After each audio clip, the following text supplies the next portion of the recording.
Hi, everyone, and welcome. My name is Ingrid, and I am the founder of Arch Larimar.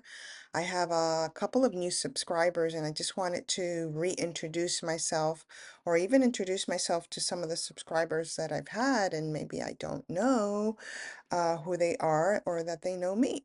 So, I started this company, Arch Larimar, in 2014. And to sum it up really quickly, because I want to get to our readings, this was basically the baby that came out of a lot of introspective work and forgiveness work that I had done with my relationship with my father. I was his sole caretaker and had been since I was 18 years old. And that's a beautiful story and an arduous story and a long story, so I won't bore you with it here. But needless to say, one of the therapeutic mechanisms that I used to help me through a very challenging period of my time with him was to write and to draw, which were the two things that I loved to do when I was a child, which is where the trauma was born out of with that relationship. So in that process, I had a series of dreams. I have a lot of the quote unquote clairs. I don't really identify myself with that, but it's there. And I think we all have them. And I also don't know many people that have had them when they were kids. We do see a lot of children now that are super connected in that way, and I'm grateful that they have a lot of people that I know that have really gifted kids. They have the parents that are aware of this languaging. My parents were not. So with that came a lot of trauma. And all I can say is that things come to me. Um, I can see things.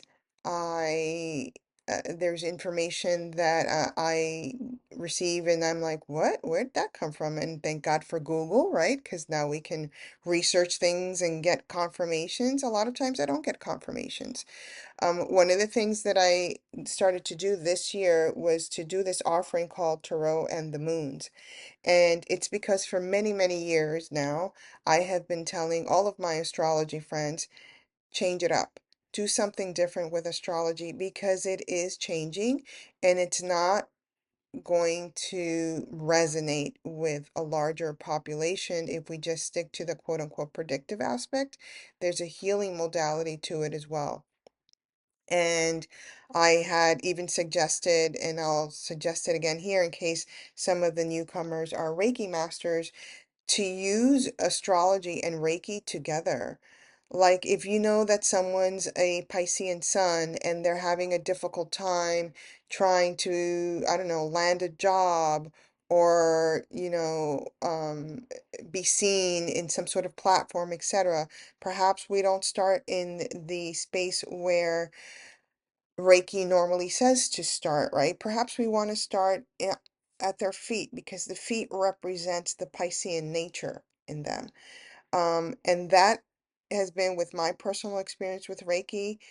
I have a lot of planets in Pisces, and as soon as I get to that feet area, I feel the surge of beautiful energy. And that's because I have only one Reiki person that I trust, and that is Mei Lung. I will put a link of her in the description. I'll also put a link for those of you who do not know one of my beloved teachers on this planet, Sandy Humby, whom I'm sure a lot of you know because she gave me a shout out in her newsletter, which I really appreciated. I'll put a link of her website also on my description for this. This is an impromptu surprise reading for the autumn equinox. And for those of you, my Australian friends, you have the spring equinox.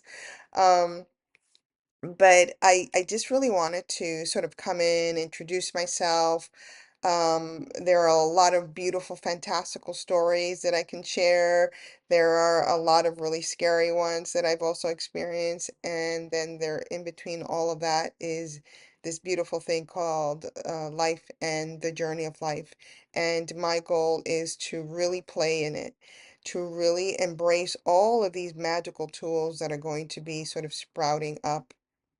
And just to backtrack a little bit, when I started the Tarot and the Moons, my entire offering is really to tie in Tarot with the our moons, because there's something really potent about our emotions being more of a centerpiece of astrology as I've been shown.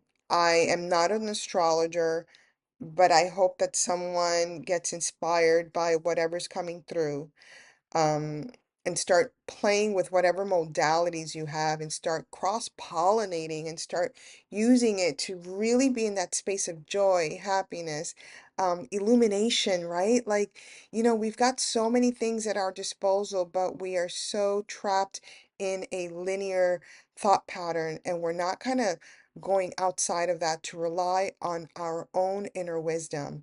And that's really the goal. Even the way that I do my readings, tarot, yes, you learn the basics and then you destroy the basics, right? Like then you make it yours. Then you make it so that it's relatable to you as well as to the people that you're making these offerings for. So that's the deal with my YouTube world. I'll put a link on Instagram. I'm not as active there, but I'm trying to be. I also will put a link on for you guys to subscribe to my email newsletters. I don't really send a lot of newsletters, but when I do, it's usually filled with goodies. The last one, I was inviting people to do to participate in an offering that I'm now hosting, which is a 6 month Oracles of the Inner Child, Miracles, and Tarot. And it's an offering that is really my legacy. So when I do these group offerings, you get so much just oof gems that you can take with it and run.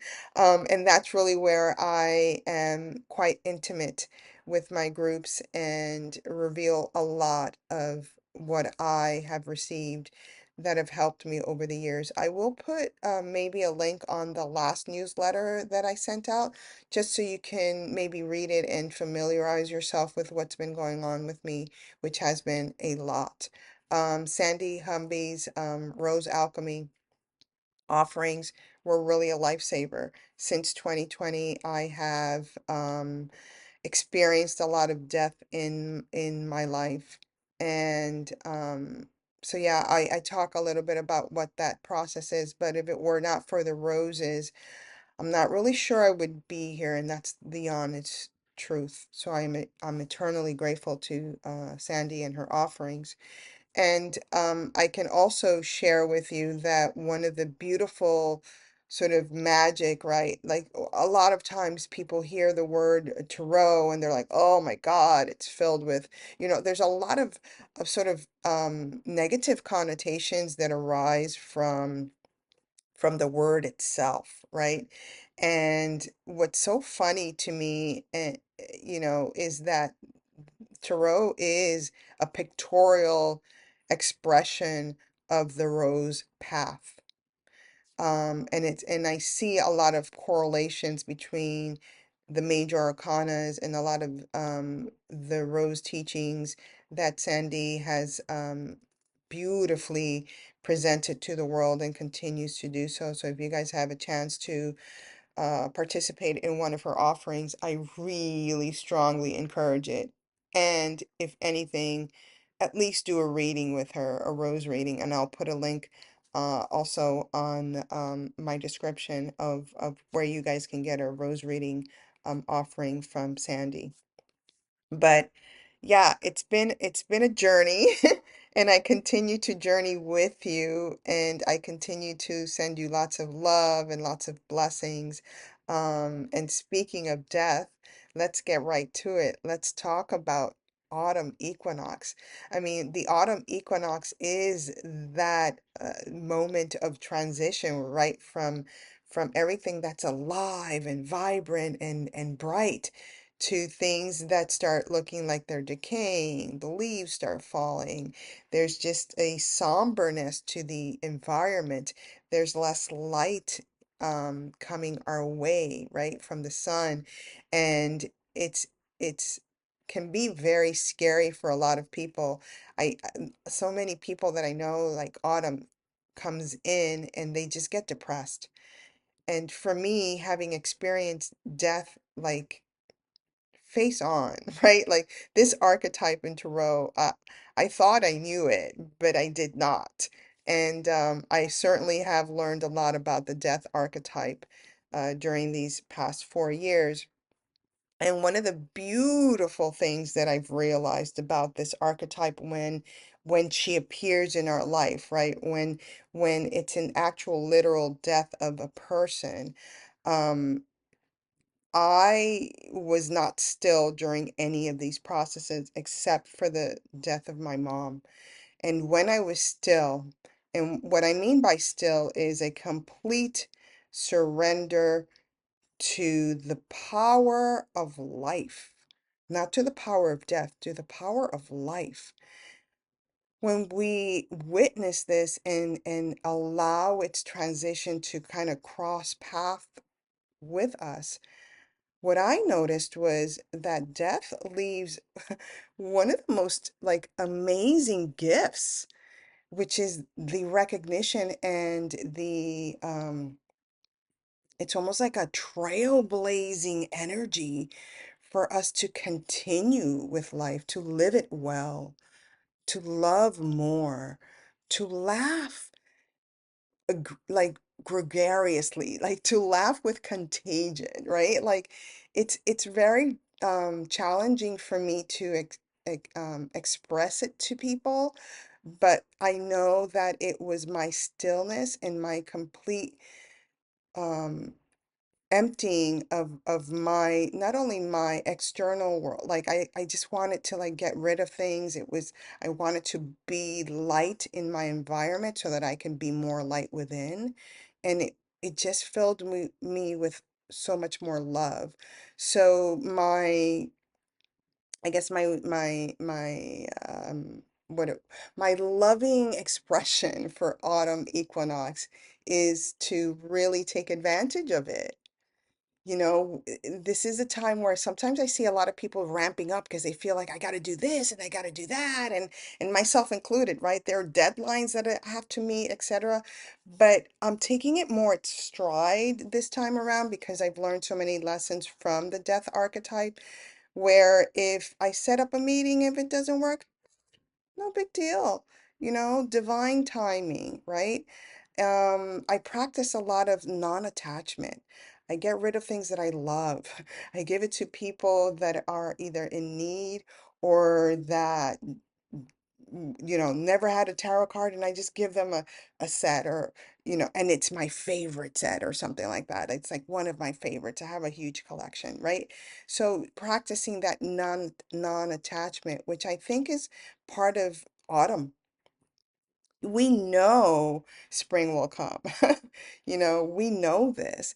And Autumn is so strong and so sure of herself and so trusting in the cycles of life, right? This is, that death archetype, right? Like getting rid of things because we trust the cycle of life, that it is eternal and that it continues and that it expands.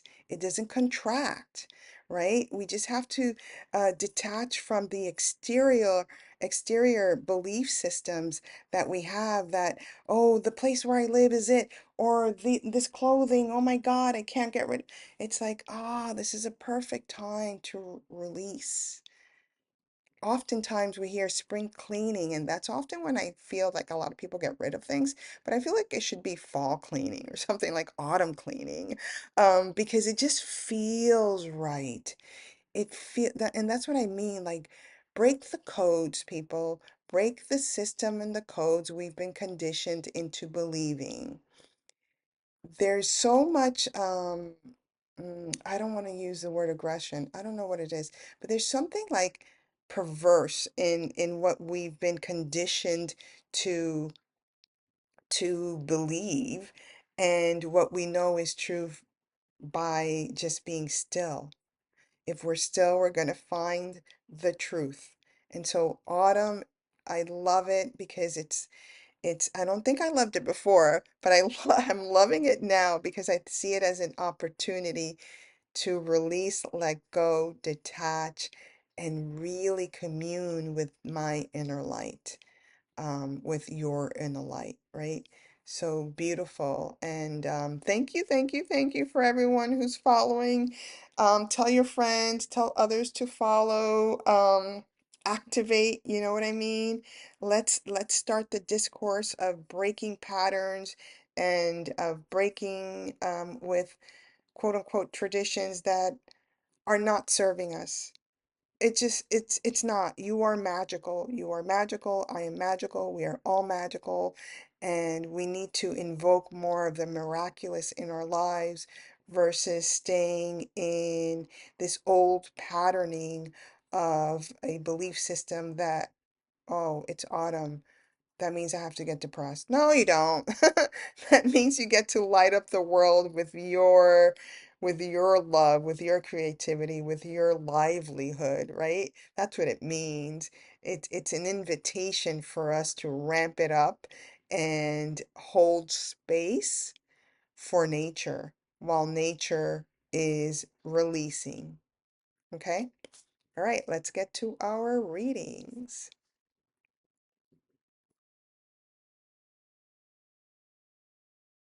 And so I already pre-shuffled everything and it's laid out. We're using my Arkansas Tarot deck. And we're also using a tarot deck that I don't have the box of. I just keep it in this little silk bag. It's one of my first tarot decks that I've had, and it's called The Truth Seeker's Guide by David Fontana. And it was one of my first ones that I played with, and I absolutely love it.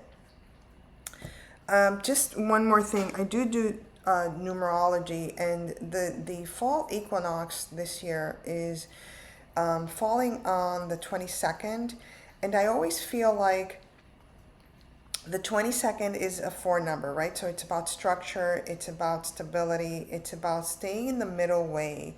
So numbers already give us what sort of like the keys of what we're supposed to do for the fall equinox. It's like stay in the middle. Don't go to any extremes with that number 22. When we do have a number 22, that is a master number, and for me, that's a number that I often say, like, wow, if you have a 22, you've got legions of angels behind you, literally supporting you. And when that is a requirement, right, that you have legions of angels behind you, it's normally because there's going to be some challenges ahead. But know that everything is okay, secure, and stable. Let me just I'm not sure. There you go. Um, so just keep that in mind that we're starting this equinox, the autumn equinox in the northern hemisphere with this energy of the 22. So there's mastery here for all of us to learn from now until that winter solstice period begins. All right, so this reading is for, what's going to happen, what do we need to learn, what's emerging from now until that equinox, sorry, the solstice, the winter solstice.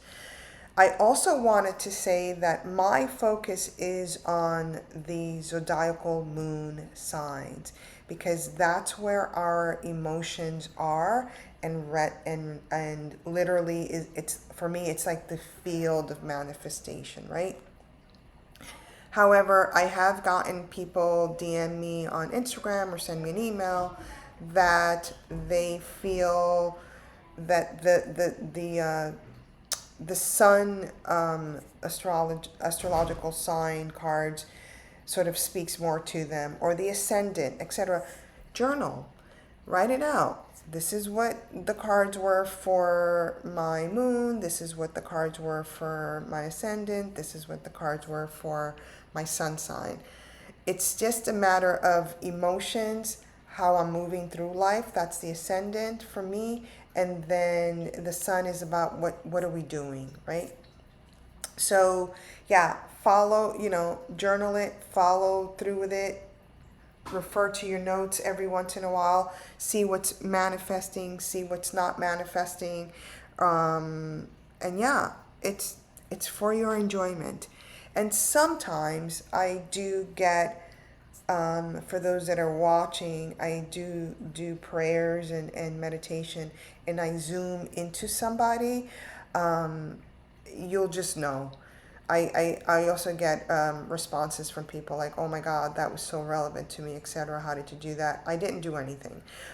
It's literally the cards and the pictorial messages, and to the extent that I do anything, it's my meditation and my prayer work. All right. So as I always tell people, predictions are a side effect of tarot. There's something deeper in it if you really focus on the images and the messages that are coming through for you. All right. So as always, we begin with Aries. What do you have to look forward to? Aries, the Hierophant, right? So whenever we see the Hierophant, this is about honoring tradition. This is about sort of, the glare was getting in the way there. This is about honoring tradition. This is about you not being so much in control, but actually releasing your control to not necessarily a higher power, but the higher power within you.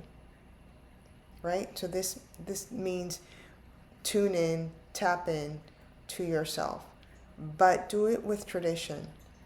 Don't poo-poo what you've learned from family and ancestors.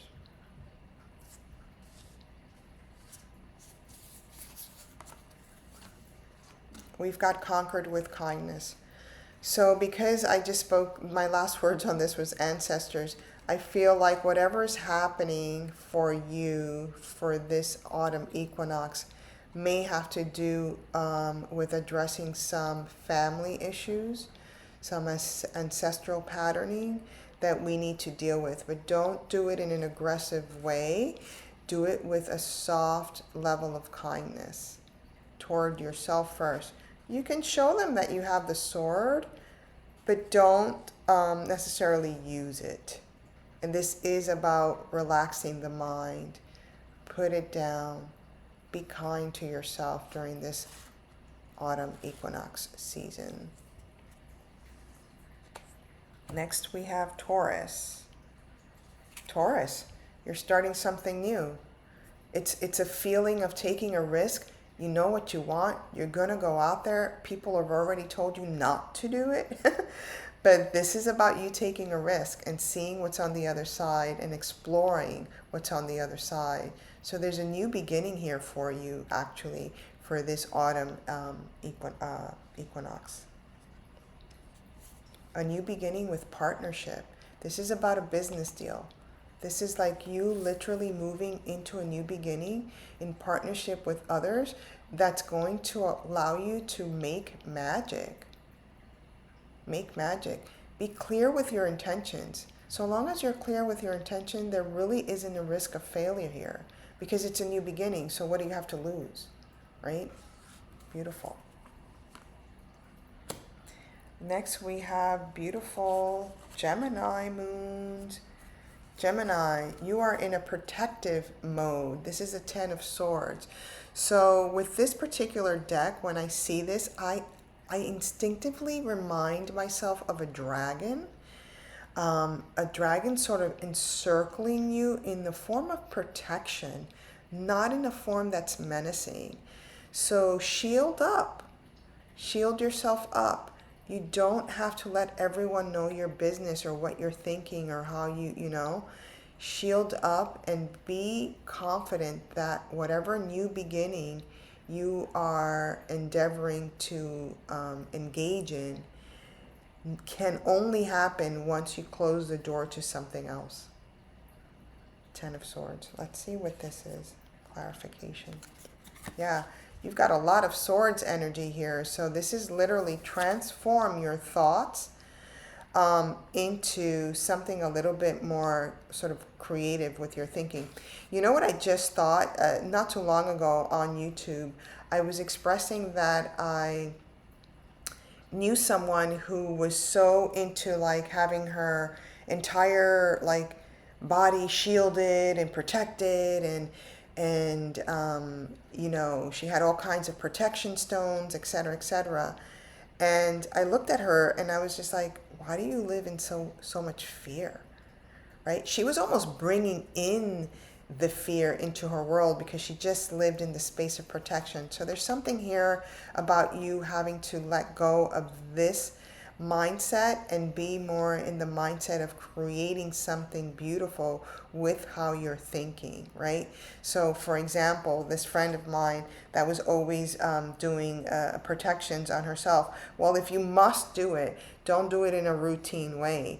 Change it up, be creative, do something else. Maybe your new protection in your shield will be journaling. Maybe it's drawing, right? As I draw, I release all my fears into that drawing. So be creative on how you want to engage this protection that you feel that you need. Next we have Cancer Moon babies. Prince of Cups. So whenever I see that, oftentimes people see this card in traditional tarot, the Wyatt Smith cards, and they're like, oh, this is the narcissist. This is the person that's, you know, just thinking about themselves. This is the myth of Narcissus, right? But for me, when I see this because the horse is drinking from the waters, I see it as a period of sort of self-discovery. But this period of self-discovery that you are endeavoring to undertake during this fall equinox is new to you. And you will need the assistance of what I call the creatures of earth, the animal kingdom, because the animal kingdoms can be sort of like your testing ground. So yeah, so follow the guidance of the animal kingdom. If you don't have an animal totem that you can relate to, maybe this is a time to explore that and see what's your animal totem that can help you explore your inner waters. Hope. Love it. So you're doing it seems like you're doing this inner journey because you've got a treasure trove of ideas that you want to start landing and producing and manifesting. So again, when we see this kind of an engagement with a Ten of Swords, it's don't lose hope of the learning, but also for me, it's like what you are going to be giving yourself is hope. Hope for some new spiritual information that will allow you to think in a different way, changing up old patterns. Wow, that was nice. Leo moon babies, what's going on? Princess of Pentacles, you're in it. You don't mind the hard work. You're in it. You want to make money, and this is one of the princess that I always say she doesn't mind getting her hands dirty because she does it in such a beautiful and graceful way, right? Like here she is playing a harp, but she's actually working. And since I mentioned harp, listen to some music to like stabilize some of your energy and ground it. Look at this. This is the quintessential sun card, right? So she's working, playing music, wanting to be in the space of the beloved, right? Wanting to be in the space of the beloved. So you'll be working hard to do that intimate connection either with yourself and or with others. Beautiful. Next we have the Virgos. You've got the moon, you've got some clearing to do, you've got some things to release, you've got some emotions to let go of, right? Whenever we see the moon, this is about creating a different path by letting go of the crap that you just don't need anymore. Look at that. This is something that you can easily accomplish. You're ready to be recognized for the work that you've done, but you can't get there. This is a major arcana, right? So whenever we see the major arcana, that means they will take precedence in any combination of minor arcana. So this is the Ten of Wands. This is an accomplishment, but I can't be, but it's also an award, right? So I can't be recognized for the hard work that I've been putting in until I start acknowledging the crap that I sort of either gave everyone or myself in the process of accomplishing this creative endeavor. Yeah. I always tell people when you get this accomplishment, make sure you don't open so quickly to receive it until you're cleared. Because when you are not cleared, meaning cleared that everything was done on the up and up to accomplish this, then you bring that energy with you on the next journey. So you want to make sure you close all the doors that need to be closed, and you move on with peace, which the moon is here to help you do. Libra moons. What do we've got? You've got the world, babe. You've got the world in your hands. There's nothing here to sort of like shake out so much as it is for you to acknowledge that there's a new world coming for you, and it will be triggered during this time period. But we don't know the details yet. This is the High Priestess. So there's a new world coming, but we don't know the details. So for me, you saw how my voice just changed like that? I feel like for me, this is exactly the moment in which the autumn equinox is teaching you to be still. Be still during this time period so that you can rely on your inner wisdom and reveal exactly how you're going to receive worldly goods and worldly accomplishments. Next we have Scorpio moons. Look at that. You've got the High Priestess here telling you rely on your, similar, right, with this, telling you to rely on your instincts. There's almost like the purple is really, I haven't played with these cards in a while, so the purple is really like jumping out at me. So I feel like there's a transformation or something that's transformative occurring for you that has to do with not only spirituality, because that's what she sort of represents, but that has to do with how you have relied on and trusted your guidance in the past. Interesting. Yeah. There's something here that you have to learn. There's something new. There's some healing.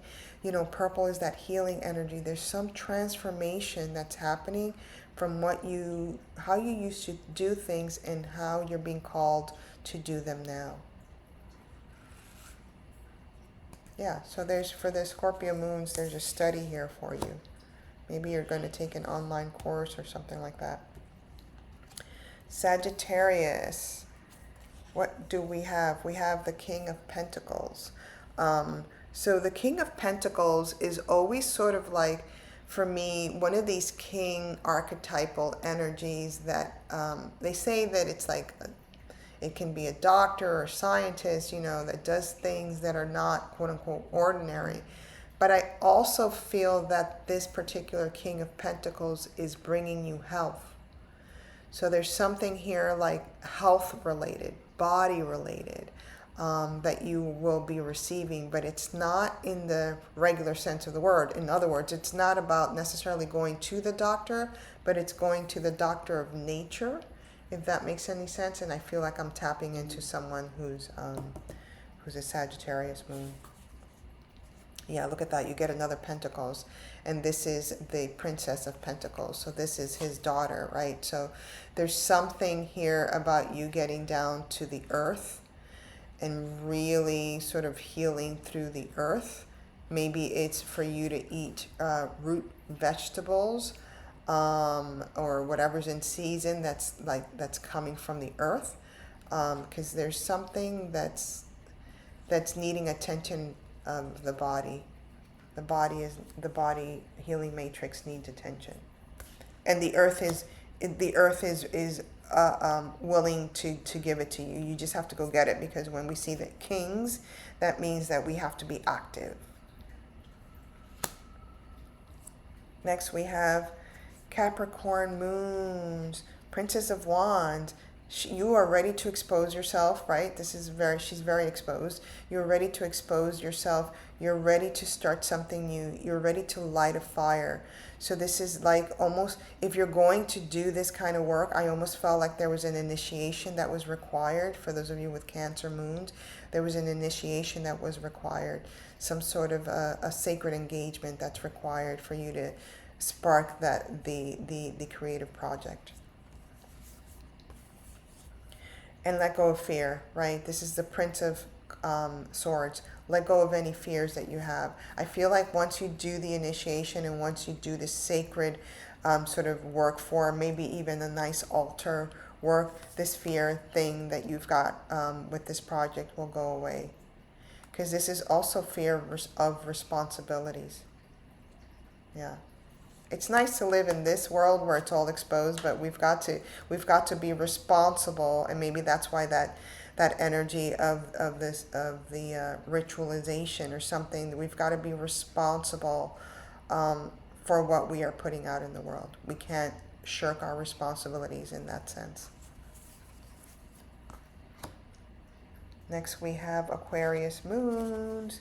Look at that, the Queen of Wands. You are with the unicorn, right? So you are ready to do the miraculous. The unicorn for me is the field of the miraculous. You are ready during this fall equinox season to do the miraculous. Don't worry that other people think you're out there. Don't worry about that, because actually this queen, she charges forward and she's got a lot of fiery energy, but she does it in a way that's magical and fantastical. Ha! Look at that, kickstarting a new creative project, right? So this is the Princess of Wands. So this is literally her daughter. So there is a birth of a new creative project. You just have to go out into the environment to start working on that. Beautiful. I'm curious. Last and never least, we've got the moon in Pisces. We've got the 10 of Wands. Whenever I see this particular expression of it, isn't that beautiful? When I see the expression of this particular 10 of Wands, I feel that it's your choice. It's your choice whether you want to cross this threshold or stay on the side where you're just observing the miraculous in others, right? So take a leap of faith, cross the path, go under that threshold and see what happens, because it's time to go into that new world. This is a 10. Beginnings and endings, endings and new beginnings. Oh my God, please cross the threshold. Because you've got lots of money. This is beyond expectations. This is my 10 of Pentacles illustrations. When I was designing this illustration, I was really thinking about that crystal ball. So if you had a wish, for those of you with Pisceans in you, if you had a wish that you could make, what would it be? And then let that go, because whatever your wish is, you're going to receive beyond what you expect. Beyond what you expect. So congratulations to the Piscean. We just came off that eclipse. Sounds like to me, if you have that Piscean moon, sounds like to me you did the hard work and now you're going to reap the benefits of that. This is a beautiful threshold. Congratulations. All right. Thank you all for listening. Sorry about all the slamming. I don't know if you can hear it, but it's my neighbors. Because I'm doing this late at night. But I hope you enjoyed that. I'm going to put all the other links in the description box. And you'll hear from me soon with, I think it's the new moon coming up. I believe it's in, I don't remember. I think it's Virgo, but I don't remember. All right. Happy autumn equinox, everyone. I love you. Take care. Bye.